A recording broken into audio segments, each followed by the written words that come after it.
মায়ের পেটের মধ্যে। তারপরে আজকে তুমি কুফরি করতেছো, আজকে আমাকে অস্বীকার করছো। ওই গর্ভের ভেতরে আমি ইচ্ছে করলে রক্তের পিণ্ডের আকারে মায়ের গর্ভ থেকে আবর্ষণ করে দিতে পারতাম, দুনিয়ার মুখ দেখতে পারতে না। মায়ের পেটের ভেতর থেকে মরা সন্তান হিসাবে বের করে দিতে পারতাম, বিকলাঙ্গ করে বের করে দিতে পারতাম, পঙ্গু করে বের করতে পারতাম, পারতেন না? আল্লাহ রাব্বুল আলামিন বলেন কেমনে বানালাম? খলাকাল ইনসান, মানুষ আমি সৃষ্টি করেছি মায়ের পিঠের ভিতরে বসে। যখন ক্ষুধার উদ্রেক হলো, রুহু যখন এসে গেল, ক্ষুধা লাগলো, খাবারের প্রয়োজন হলো, আমি কেমনে খাওয়ালাম? দুনিয়ার কোনো মা বাপ, কোনো নেতা, কোনো ডাক্তার, কোনো চিকিৎসা বিজ্ঞানী মায়ের পেটের সন্তানের খাবার সরবরাহ করতে পারে না। আল্লাহ পাক বলেন তুমি কি খাবে? ব্যবস্থা আমি করেছি। মায়ের মাসিক অসুখকে বন্ধ করে দিয়ে মায়ের নাভির সঙ্গে তোমার নাভির সাথে তার লাগাইয়া দিয়েছি, আর ওই তারের মাধ্যমে রক্ত বের করে দিয়া মায়ের রক্ত দিয়ে তিল তিল করে তোমারে বড় করেছি। রক্তটা মুখে লাগাই নাই, মুখে লাগলে পরে নাপাক রক্ত, মুখটা নাপাক হয়ে যাবে। নাভির ভিতর দিয়ে পাস করে দিলাম, মুখটাকে পবিত্র রেখে দিলাম, যাতে করে দুনিয়ায় আসার পর আমার পবিত্র বানানো মুখখানা দিয়া এই দুনিয়ায় বসে তোমার আল্লাহর পবিত্র নামের জিকির করতে পারো। এমন সুন্দর করে মায়ের পিঠের ভিতরে তৈরি করলাম, হাত দিলাম, পা দিলাম, সুন্দর করে বানালাম, এমন নিখুঁত করে বানালাম, তাকায়া দেখো নিজের দিকে, সুন্দর করে বানালাম। এরপরে কি করলাম?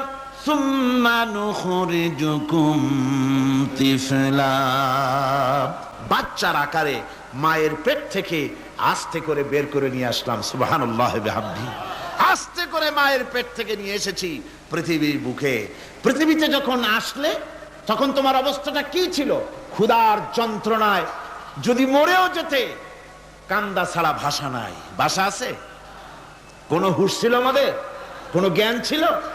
আল্লাহ রাব্বুল আলামিন বলেন আল্লাহু আখরাজাকুম মিন বুতুনি উম্মাহাতিকুম লা তা'লামুনা শাইআ, মায়ের গর্ভ থেকে এমন অবস্থায় বের করে এনেছি যখন তোমার কোনো হুঁশ নাই, জ্ঞান নাই, কথা বলতে পারো না, পায়খানার ভিতরে পড়ে থাকো, ট্যাটা করে কান্দা ছাড়া পথ নাই, পানির পিপাসায় গলা শুকায় যায়, কান্দা ছাড়া পথ নাই, মনের তোমার মুখের কোনো ভাষা নাই কান্না ছাড়া।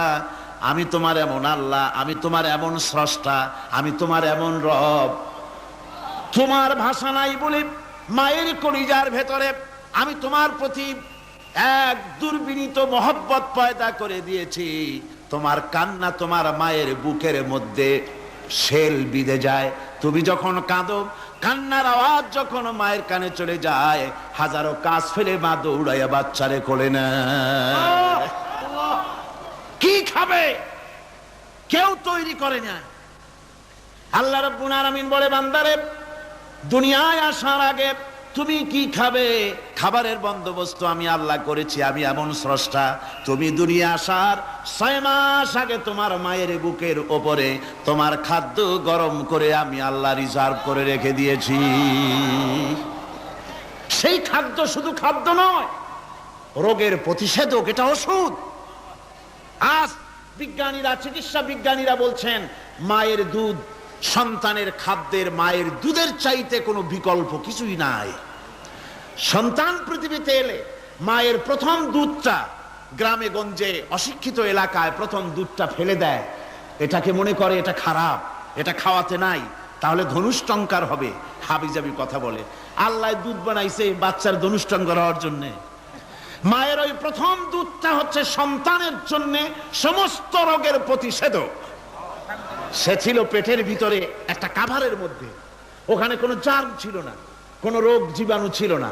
ও পৃথিবীতে এসেছে যেখানে অক্সিজেনের ভেতরে জার্ম রয়েছে, বাতাসের ভিতরে জার্ম রয়েছে, যার পরিবেশটা খারাপ হয়ে আছে, মানুষের শ্বাস প্রশ্বাসে নিঃশ্বাসে হাজারো রোগ জীবাণু ঘুরছে, এই রকমের একটা পৃথিবীতে এসেছে। আসার পরে কচি স্বাস্থ্য, কচি শরীর, কচি হার্ট, কচি লাংস, সেটাকে প্রতিরোধ করবে কি করে? সেজন্য আল্লাহ পাক মায়ের দুধের ভিতরে সমস্ত রোগের প্রতিষেধক দিয়ে দিয়েছেন। সুবহানাল্লাহ। আজকের বিজ্ঞানীরা তা স্বীকার করেছেন। অনেক মা তার সন্তানকে দুধ দেন না নিজের শরীর স্বাস্থ্য ভালো রাখার চিন্তা করে, বাচ্চাকে দুধ খাওয়ান না। এটা অত্যন্ত নির্মম কাজ। বাচ্চাকে দুধ খাওয়ালে বাচ্চার সাথে মায়ের মহব্বত বাড়ে।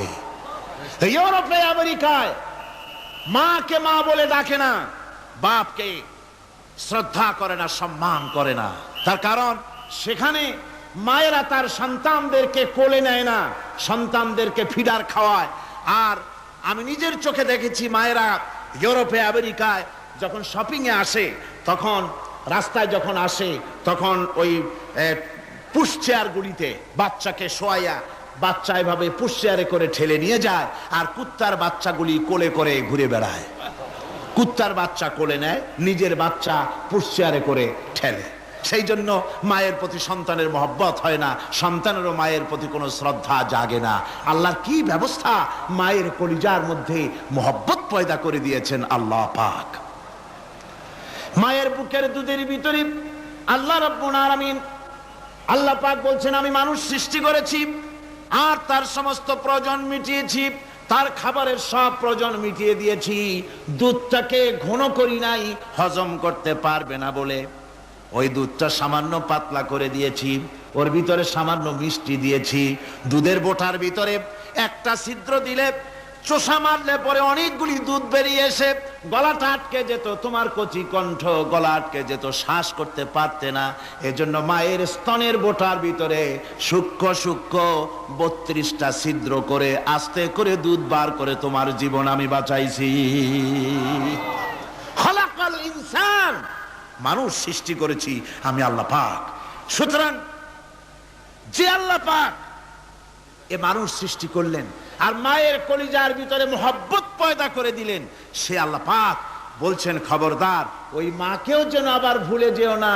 মাকে সম্মান করে করো, মা বাপকে মোহব্বত করো, তাদেরকে শ্রদ্ধা করো।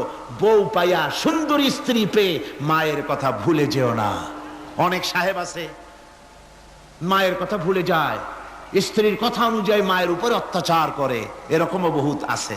আল্লাহ পাক বলছেন, শোনো, وَقَضَى رَبُّكَ أَلَّا تَعْبُدُوا إِلَّا إِيَّاهُ وَبِالْوَالِدَيْنِ إِحْسَانًا।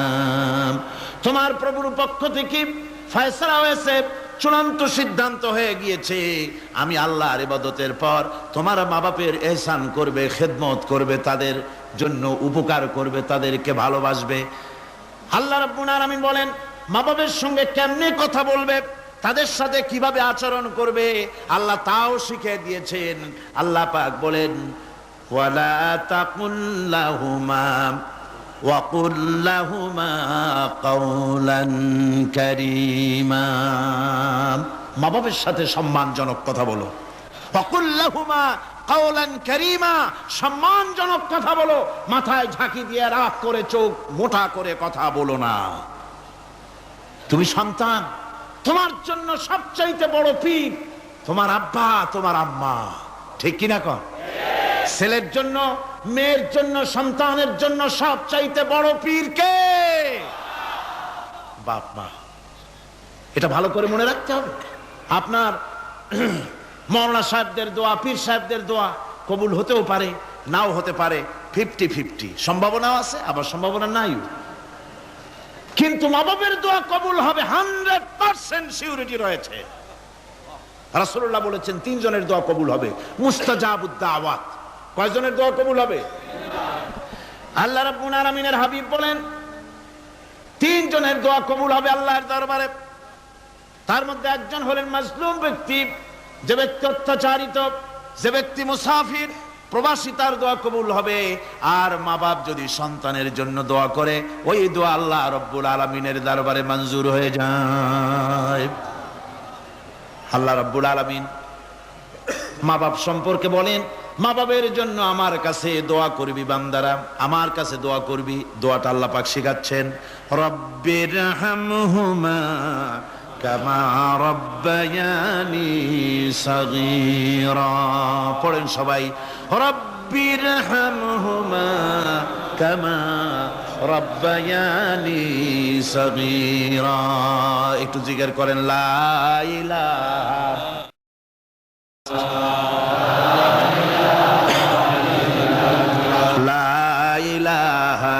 ইল্লাল্লাহ, লা ইলাহা ইল্লাল্লাহ, লা ইলাহা ইল্লাল্লাহ, লা ইলাহা ইল্লাল্লাহ মুহাম্মাদুর রাসূলুল্লাহ। আমার ভাইরা, আল্লাহ পাক শিখাচ্ছেন, বান্দা তোর মা বাপের জন্য আমার কাছে দোয়া কর। আল্লাহ রব, আয় আমার প্রভু, আমার মা বাপ যেমন ছোটবেলায় আমাকে স্নেহের কোলে লালন পালন করেছে, আয় আমার আল্লাহ তুমি আমার মা বাপকে তোমার রহমতের কোলে লালন পালন করো। আল্লাহ শিখাই দিয়েছেন। আমার ভাইরা, প্রত্যেক নামাজের পরে এই দোয়াটা ভুলে যাবেন না। ভুলে যাবেন? ভুলে যাবেন? আমার ভাইরা, আমার বোনেরা, সবাই প্রত্যেক নামাজের পরে পড়বেন, রব্বিরহামহুমা কামা রব্বায়ানি সাগীরা। এই দোয়া করতে কেউ ভুলে যাবেন না। আল্লাহ রাব্বুল আলামিন বলে, বান্দারে, ওয়া ওয়াসাইনাল ইনসানা বিওয়ালিদাইহি ইহসানা হামালাতুহু উম্মুহু কুরহা ওয়া ওয়াদাতুহু কুরহা। আল্লাহ পাক বলেন, আমি পৃথিবীর সমস্ত মানব মণ্ডলীকে উপদেশ দিয়েছি, মা বাপকে সম্মান করো, শ্রদ্ধা করো, তাদের উপকার করো। তার কারণ হলো তোমার মা তোমাকে গর্ভে ধারণ করেছে অত্যন্ত কষ্টের সাথে। আল্লাহ বলতেছেন, মা তোমাকে গর্ভ ধারণ করেছে অত্যন্ত কষ্টের সাথে, এরপরে তোমাকে ডেলিভারি করেছেন অত্যন্ত কষ্টের সাথে, তোমাকে ডেলিভারি করেছেন। গভীর রাত্রে মানুষ সব ঘুমায় যায়, গর্ভবতী মা ঘুমাতে পারে না, সন্তান পেটের ভিতরে হাঁটু দিয়া গুতা মেরেছে, পা দিয়া লাথি মেরেছে। মা চরম শীতের রাত্রে, প্রচন্ড শীতের রাতে গায়ের লেপটা সরায় দিয়া মা একবার দাঁড়ায় আর একবার বসে, একবার দেওয়ালের সাথে হেলান দিয়া দাঁড়ায়, কষ্ট করে রাতটারে কাটায় দেয়। আবার সারাদিন সংসারের জন্য কাজ করেছেন, রান্না বান্না করেছেন মা, সকলকে খাওয়াইয়া মা শেষের দিকে খেতে গেছেন। যখন নিজে খেতে গেলেন, খাবারের ক্ষুধাত নিয়ে পেট ক্ষুধা নিয়ে খেতে বসেছেন, পেটের ভিতরে সন্তান লাথি মেরেছে, পেটের মধ্যে ঘুষা মেরেছে, হাঁটু দিয়া গুতা মেরেছে, ভরা পেটে, পেটের ভিতরে সন্তান গুতা মারলো হাঁটু দিয়া, মাথা দিয়া। মা ক্ষুধা রয়েছে পেটে, খেতে পারলেন না, বেদনা শুরু হয়েছে। খাবারের থালাটা ঠেলে দিয়ে মা দাঁড়ালেন, বসলেন, চোখের পানি ফেললেন।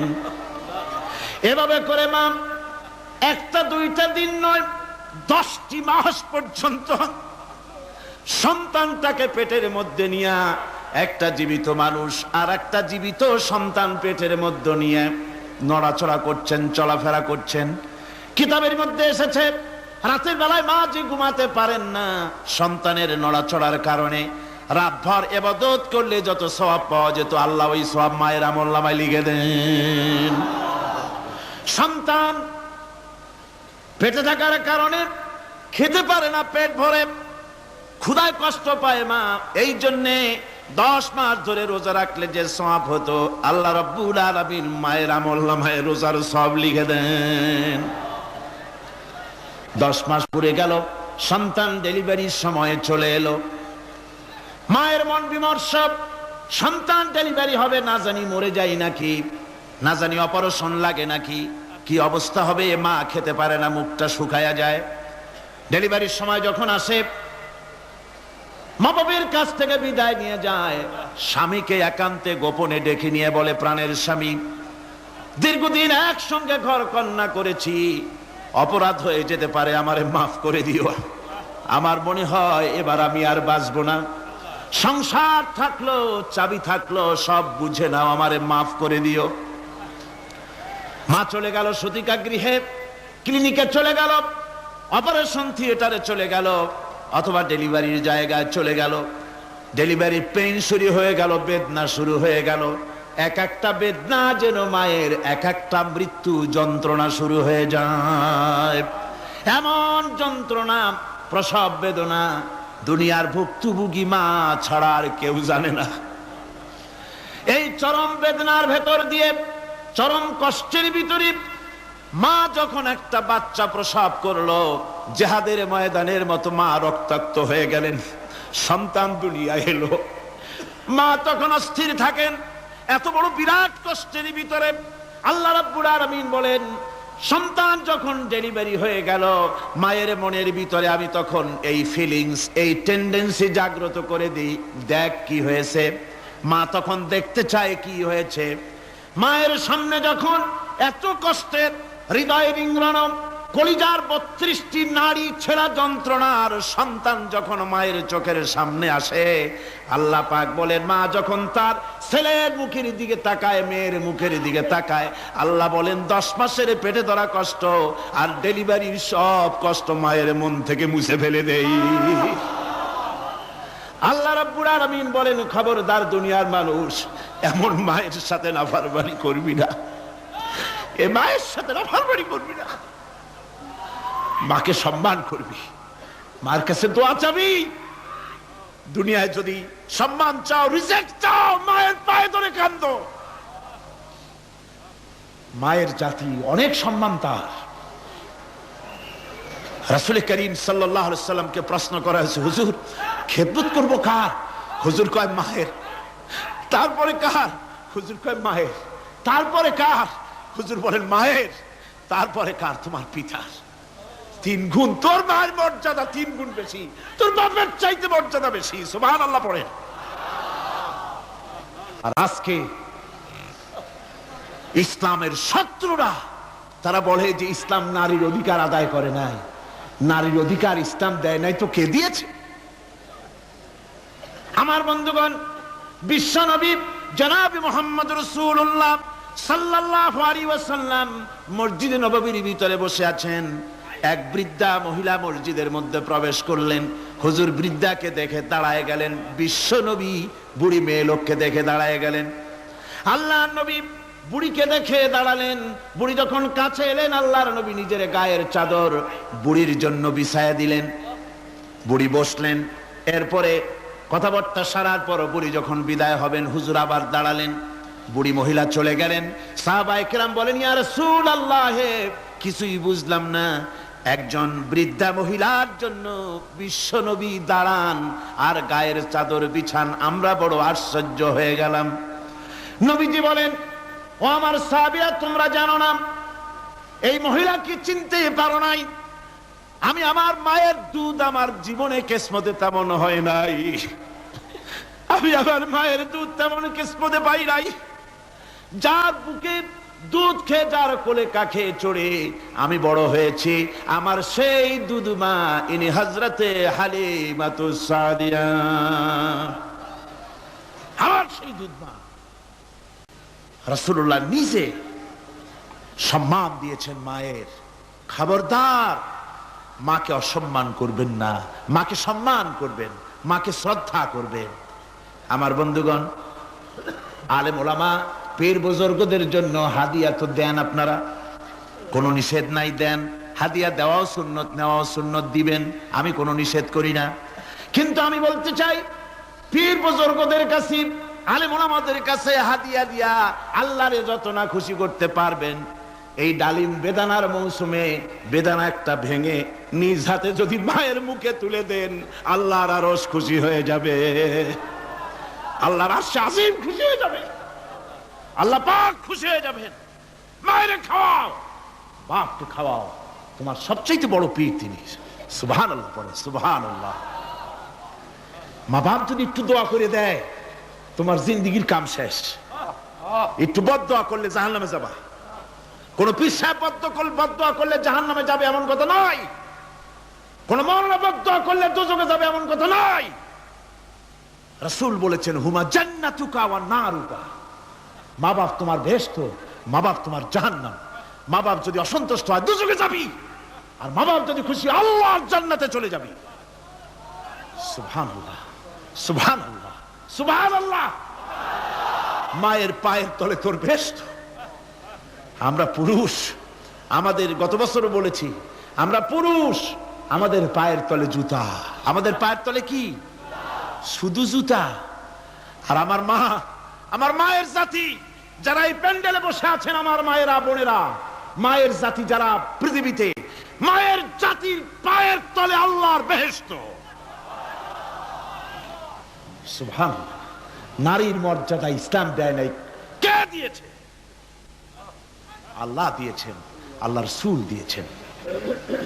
আমার বন্ধুগণ, হযরত বাইজিদ বুস্তামি, ছোট্ট বাচ্চা ছেলে, গভীর রাত্রে মা অসুস্থ, পানির পিপাসায় জেগে উঠেছেন। বাবারে, পিপাসায় শেষ হয়ে গেলাম, পানি দাও। ছেলে ঘরের ভিতরে পানি না পেয়ে বাইরে দৌড়াদৌড়ি করলেন। অনেক দূর থেকে পানি নিয়ে এসে দেখেন মা ঘুমায় গেছেন। পানি নিয়ে দাঁড়ানো পৌষ মাস, মাঘ মাসের শীতের রাত, ফজরের সময় মায়ের ঘুম ভেঙে গেল। তাকিয়ে দেখেন বাইজিদ দাঁড়ানো, হাতে পানি থরথর করে কাঁপছে। জিজ্ঞাসা করে, বাইজিদ তুমি দাঁড়ানো কেন? ছোট্ট বাচ্চা বলে, মা পানি চেয়েছিলে তুমি গভীর রাত্রে, পানি ঘরে ছিল না, অনেক দূর থেকে আনতে হয়েছে। মা বলছে, ঘুমাও নাই কেন গ্লাস থুইয়া? বাচ্চা বলে, ঘুমাই নাই। তুমি যদি আবার পানি চাও, সময় মতো যদি দিতে না পারি, মা তোমার কষ্ট হবে। এই জন্য ফজর পর্যন্ত আমি দাঁড়ায় আছি, কখন তুমি পানি চাও। মা হাতের থেকে পানি নিয়ে পান করলেন। বাইজিদকে বিছানার উপরে আরাম করে কম্বল দিয়ে ঘুম পড়াইয়া দিলেন। হযরতে বাইজিদের মা উযু করে ফজরের নামাজ পড়ে সিজদায় চলে গেলেন। চিৎকার মেরে কেঁদে বলেন, আমার রব, আমার আল্লাহ, আমি আমার বাইজিদের মা, আমি মা হয়ে বাইজিদের জন্য দোয়া করি। বাইজিদ আমার জন্য আজকে যা করেছে, আমি মা, আমার কলিজা ঠান্ডা হয়ে গেছে। হায় আল্লাহ, আমি বাইজিদের জন্য দোয়া করি, তুমি তাকে সুলতানুল আরিফিন বানাইয়া দিও। মঞ্জুর হয়ে গেল আল্লাহ পাকের কাছে দোয়া। আমার ভাইরা, আল্লাহ পাক বলছেন, খবরদার, আমার ইবাদতের পরে মা বাপ। আল্লাহর ইবাদতের পরে কারা? মা বাপ। মা বাপকে সম্মান করো, শ্রদ্ধা করো, মোহাব্বত করো, কিসমত খুলে যাবে, কিসমত খুলে যাবে।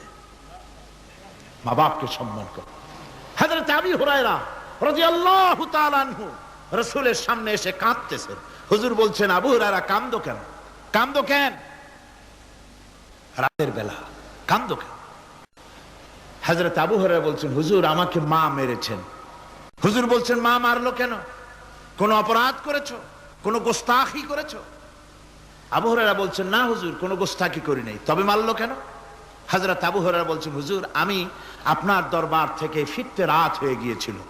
মা জিজ্ঞেস করলেন, আবু হুরায়রা এত রাত্রে কোথায় ছিলি?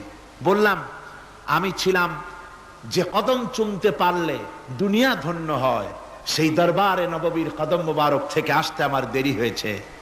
আমার মা মুশরিকা, আপনার নাম শুনে তার গায়ে আগুন জ্বলে উঠলো, আমাকে ধরে মারা আরম্ভ করলো। বলল, হয় আমার বাড়ি ছাড়বি, আর না হয় মুহাম্মদ সাল্লাল্লাহু আলাইহি ওয়াসাল্লামের দরবার ছাড়বি। আমি বললাম, আমার মা, তুমি বুড়ি মানুষ, তোমার গায়ে যত শক্তি আছে সমস্ত শক্তি দিয়ে আমারে পিটাও, আমারে মারো। মারতে মারতে আমাকে বাড়ি থেকে তুমি বের করে দাও। তোমার বাড়ি শুদ্ধ, তাম দুনিয়া ছেড়ে দিতে পারি, আল্লাহর নবীর কদম মোবারক ছেড়ে দিতে পারি না। হুজুর, আমার মা আমাকে গলা ধাক্কা দিয়ে বের করে দিয়েছেন। হুজুর বলছেন, আবু হুরায়রা, তোমার মা তোমাকে মেরেছে, তুমি আমার কাছে নালিশ করছো? আমার তো এখানে ইন্টারফেয়ার করার কিছুই নেই। সুবহানাল্লাহ, সুবহানাল্লাহ। মা তোমাকে মেরেছে, এখানে আমার করার কিচ্ছু নাই। বিশ্ব নবী বলছেন, এত বড় পাওয়ারফুল নবী, লেজিসলেটিভ পাওয়ার, সারে আল্লাহ তাকে বানিয়েছেন শরীয়ত প্রণেতা। কোরআন শরীফ, কোরআন শরীফে শুধু হালাল ও হারামের, হালাল এবং হারামের, বৈধ এবং অবৈধের সীমারেখা শুধু কোরআনই ঠিক করেনি, রাসূলের জন্য আল্লাহ ছেড়ে দিয়েছেন। আল্লাহ রাসূলও হারাম, হালাল এবং হারামের বৈধতা অবৈধতার সীমারেখা নির্ধারণ করেছেন।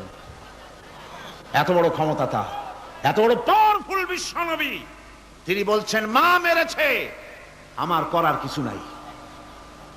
চিন্তা করেন কত বড় কথা, এ কথা লোড কত। হযরত আবু হুরায়রা বলেন, ইয়া রাসূলুল্লাহ, মা মাকে মেরেছেন, আমি আল্লাহর নবীর কাছে মায়ের বিরুদ্ধে নালিশ করতে আসি নাই। বললেন, কেন এসেছো? হযরত আবু হুরায়রা বলেন, হুজুর এসেছি একটা কারণে। আমি জানি আল্লাহ নবী যদি আল্লাহর দরবারে হাত উঠায়া কোনো জিনিস বলে, আল্লাহ রাব্বুল আলামিন সঙ্গে সঙ্গে মঞ্জুর করে নেন। হুজুর আমি এসেছি, মেহেরবানি করে দোয়া করুন আমার মাকে যেন আল্লাহ হেদায়েত নসিব করে দেন। আল্লাহ নবী হাত উঁচু করে বললেন, আল্লাহুম্মা হিদি উম্মা আবি হুরায়রা, আয় আল্লাহ আমি দোয়া করি আবু হুরায়রার মাকে তুমি হেদায়েত নসিব করে দাও। রাসূলুল্লাহ দোয়া করছেন আর আবু হুরায়রা সমানে দৌড়াচ্ছেন। তিনি দৌড়াচ্ছেন, পিছন থেকে কয়েকজনে আবু হুরায়রার জামা টেনে ধরেছে, দৌড়ক। তাদের জানা আবু হুরায়রা খুব ভদ্রলোক মানুষ, কোন ঝড় ঝামেলার মধ্যে থাকে না, রাগ শাক করে না, চিৎকার মারে না, দৌড় মারে না, এত ভদ্র শরীর, দৌড়ায় কেন? না জানি কোন বিপদ বুঝি ঘটে গেছে। পিছন থেকে জামা টেনে ধরে বলে, দৌড়াও কেন? হযরত আবু হুরায়রা জামা সাহাবীর হাত থেকে ছিনায় নিয়ে বলেন, জামা ছেড়ে দাও, আমাকে দৌড়াতে দাও। আমি দৌড়াইয়া বাড়ি যে দেখতে চাই, আমি দৌড়াইয়া আগে আমার বাড়ি পৌঁছতে পারলাম না, আমি যাওয়ার আগে আমার আল্লাহর নবীর দোয়া আমার বাড়ি পৌঁছে গেছে, আমি এইটা দেখতে চাই। হযরত আবু হুরায়রা বাড়িতে গিয়ে দরজা নক করলেন, ভেতর থেকে আওয়াজ এলো, কে? হযরত আবু হুরায়রা বলেন, মা আমি তোমার আবু হুরায়রা ফিরে এসেছি। মা বলছেন, বাবা অপেক্ষা করো, দরজা খুলতেছি। হযরত আবু হুরায়রা বলেন, মায়ের গলার আওয়াজের ভিতরে শিরকিয়াতের কর্কশতা পেলাম না, মায়ের গলার আওয়াজের ভিতরে তাওহীদের গন্ধ পেলাম। আমার মনে হলো নবীজির নিক্ষিপ্ত তীর তার নিশানায় পৌঁছে গেছে। কিছুক্ষণ পর মা আমার বেরিয়ে এলেন, মাথা থেকে চুলের থেকে বুড়ি মানুষ, সাদা চুলের ভিতর থেকে পানি পড়তেছে। মা বলল, বাবারে তোমারে মারার পর আমি বড় অনুতপ্ত হয়েছি, অনুশোচনা করেছি, আমি গোসল করেছি, মনে মনে ভাবলাম আমার ছেলে তো কোনো খারাপ জায়গায় যায় নাই, কেন তারে মারলাম? আমি বড় লজ্জায় পড়েছি তোমারে মেরে। ও আমার আবু হুরায়রা, আমি গোসল করেছি, পবিত্র হয়ে গেছি, জলদি করে আমাকে নিয়ে চলো বিশ্ব নবী জনাবে মুহাম্মদুর রাসূলুল্লাহর দরবারে। হযরত আবু হুরায়রার মা ঘোষণা করলেন, আশহাদু আল্লা ইলাহা ইল্লাল্লাহু ওয়াহদাহু লা শারীকা লাহু ওয়া আশহাদু আন্না মুহাম্মাদান আবদুহু ওয়া রাসূলুহু। আমার ভাইরা, মা বাপ সবচেয়ে সম্মানের জিনিস। আল্লাহর ইবাদতের পরই মা বাপের খেদমত করতে হবে। আল্লাহ পাক বলছেন, বান্দারে দেখ, মায়ের পেট থেকে আনলাম, মায়ের বুকের মধ্যে মহব্বত পয়দা করলাম, এত মহব্বত দিলাম তোর উপরে, যে কোনো বিদেশে যান, যেখানে যান, বাড়িতে ফিরলে পরে সকলে ছেলে মেয়ে ভাই বোন সবাই দেখবে সুটকেসে আমার জন্য আনছে কি, সবাই চিন্তা করবে আমার জন্য কি এনেছে। একমাত্র মা সন্তানের মুখের দিকে তাকাবে, কখন খাইছে সে। সুবহানাল্লাহ, সুবহানাল্লাহ, আমার বাসার মুখখানা শুকনা, তুই বুঝি আজকে কিছু খাইস নাই। বিদেশে যেসব সন্তান থাকে, মা কাটা কবুতরের মতো ছটফট করে। আমার ছোটবেলার কথা আমি দেখেছি, সরসিলা মাদ্রাসা পড়তাম, আব্বা টাকা দিতেন মাদ্রাসায় যাওয়ার সময়, আবার মা আবার মুরগির ডিম বিক্রি করা, বিভিন্ন জিনিস বিক্রি করা বা বাজার করার পয়সা, উদ্বৃত্ত কিছু পয়সা আব্বার অজান্তে আমার হাতের মুঠার মধ্যে দিয়ে দিতেন। যখন মাদ্রাসার দিকে রওনা হয়েছি, পর্দার আড়াল থেকে দরজা থেকে দেখতাম, যতক্ষণ তাকায় দেখতেছি চোখ থেকে পানি দরদর করে পড়তেছে। সুবহানাল্লাহ, মা কি জিনিস! আল্লাহ আল্লাহ আল্লাহ। বিদেশে যদি কারো সন্তান মারা যায়, সবার জানার আগে কবি বলতেছেন, বিদেশে বিরাজ্য যার পুত্র মারা যায়, পশু পক্ষী না জানিতে আগে জানে মায়। মায়ের কলিজার তারে টান লেগে যায়, মা বুঝতে পারে আমার সন্তানটা নাই। আহারে মা! আমার বন্ধুগণ, মা যার বেঁচে আছে বেয়াদবি করেছেন, পাও ধরে মাপ নিয়ে নেবেন। পাও ধরে মাপ নিয়ে নিবেন। মা তো পাও ধরে দেখবেন মাফ করে দিবে। সুবহানাল্লাহ, সুবহানাল্লাহ, কত দরদ তার বুকের মধ্যে। আর মা বাপকে সম্মান করবে। যাক, এ বিষয়ের উপরে আমি আর যেতে চাই না। শুধু আমি আপনাদের বললাম, এই বিশাল জনতাকে বললাম, সবচাইতে বড় পীর আপনার জন্য আপনার মা বাপ। সবচাইতে বড় পীর কে? মা বাপ।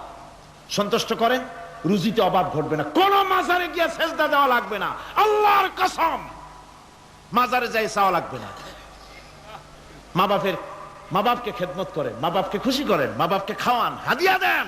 মা বাপ খুশি, রুজিতে বরকত হবে, ব্যবসায় বরকত হবে, ঋণগ্রস্ত থাকবেন না, সম্মান আল্লাহ বাড়ায় দিবেন। সুবহানাল্লাহ বিহামদি, রাসূলুল্লাহর হাদিস। এই জন্য আমি অনুরোধ করব, মা বাপকে সম্মান করবেন। বিশাল আকাশের মালিক